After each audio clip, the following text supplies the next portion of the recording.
Ooh, mail! I love getting letters. I can't wait to see who it's from. Let's see, Dear B, I have your something, meet me at, wait. Oh no, I think Grandma has been kidnapped.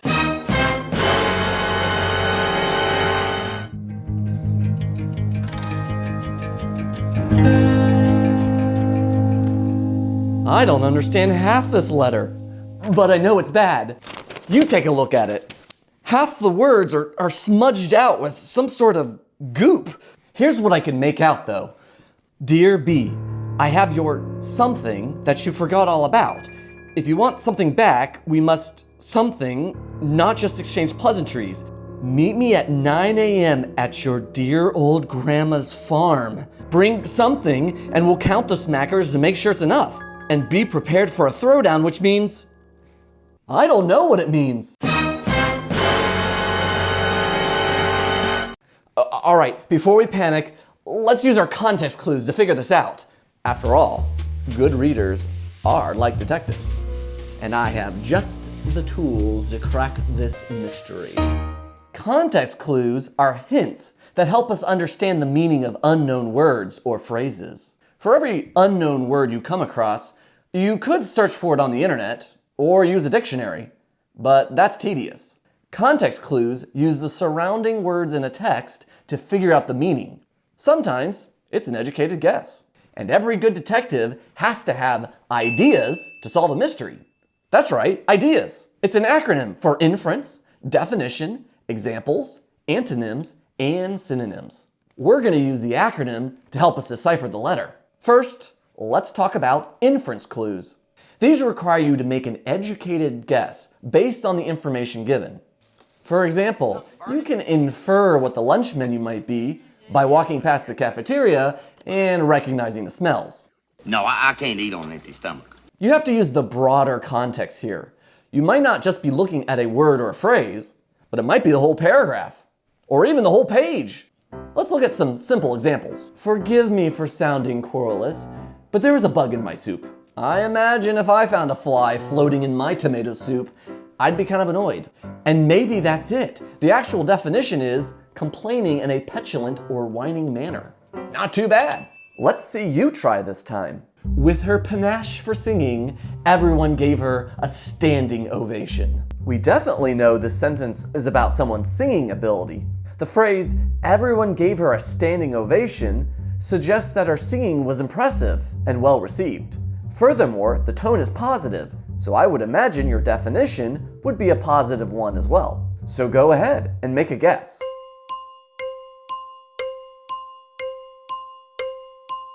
Did you get an answer? Before I reveal the definition, here's the thing about context clues. It's an educated guess. You are simply trying to be in the right ballpark, which in this case is having a flamboyant confidence of style or manner. If your definition was related to her remarkable ability to sing, then you were on the right track. Okay, I think I made an inference with this letter. Here's why I think it's about grandma. Look at this sentence. It says, at your dear old grandma's farm. Why would somebody write that? That makes me think that this missing word here is grandma. Next, let's look at definition clues. Sometimes the author gives an explanation right after the unfamiliar word. For example, an arborist, a specialist in the care of trees, was called to inspect the old oak. Here, we have a clause that follows the possible unknown word. Don't you love it when the author puts the clue right there? If I want to be a good detective, I have to get my trusty magnifying glass. Let's take a look and see what we've got here. Here it says, and be prepared for a throwdown, which means those are clue words that there's a definition that follows. A throwdown can be a competition or a performance. And in competitions, someone always loses. He probably means me. You will lose. Things are heating up here. Let's talk about example clues. Authors sometimes give examples to explain the unfamiliar. Look for phrases like such as, for example, and including. Her collection of antiquities included pottery, coins, and jewelry from past civilizations.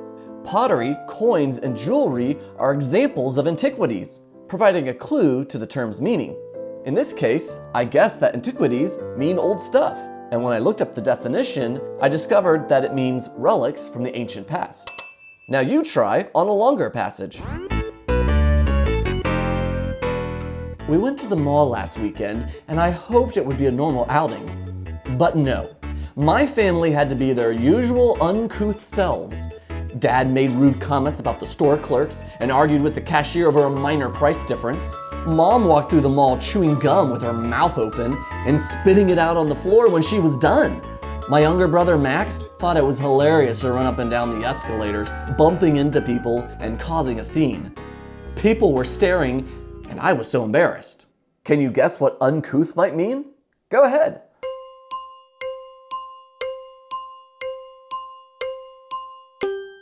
We can infer that uncouth means socially inappropriate or lacking good manners. This inference comes from the description of the family's continuous bad behavior, which the narrator finds embarrassing and unsuitable.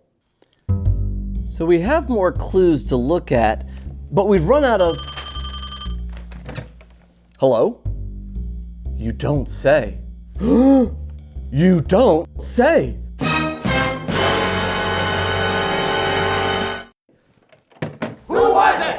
He didn't say. Let's continue with antonyms. These provide a word with the opposite meaning. Antonyms can be spotted with words like but, unlike, however, and although. For example, unlike his cheerful friend, Jack was very melancholy. Here, cheerful helps us understand that melancholy probably means sad. Try this one. Despite the arid desert, the oasis was lush and green. Go ahead and make a guess.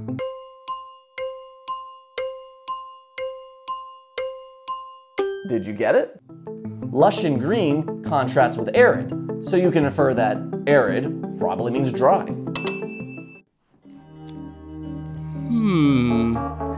Yep, just as I expect. I see an antonym in this letter.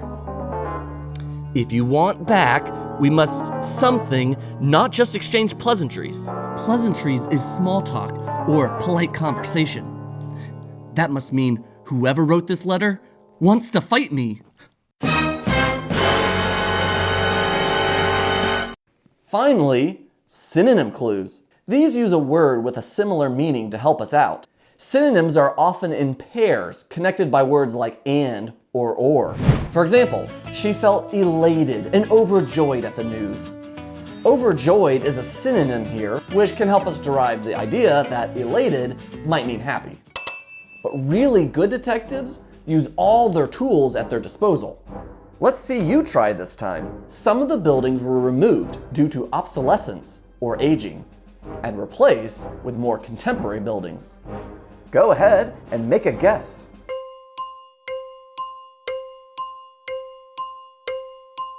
Did you get it? This one's interesting because we can use multiple clues. We have aging, which is either an example or a synonym.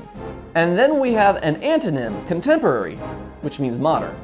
But another great skill is to use stems or parts of words to help us unlock the meaning of new ones. Does obsolescence look like another word? Yes, it does, kind of like obsolete. If you know what that means, you can make an educated guess. If I were to put together my idea of obsolescence, I would say that the buildings were removed because they were in no condition to be used. Am I right? Well, the definition means outdated, no longer used. There's one more sentence to figure out in this letter. Bring something and we'll count the smackers to make sure it's enough. Let's use my strategy of synonyms and see if we can figure it out. And according to Google, smackers can be slang for money. That's it. It all fits together in a sinister plot. I better get my money and get to Grandma. But I'm not wearing this. I'll be a laughingstock.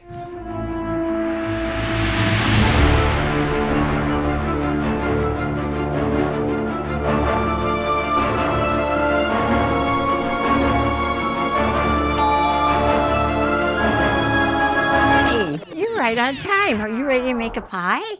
Pie? But I'm here to rescue you. Rescue me? I've made a pie many times. But the letter said you were being held for ransom.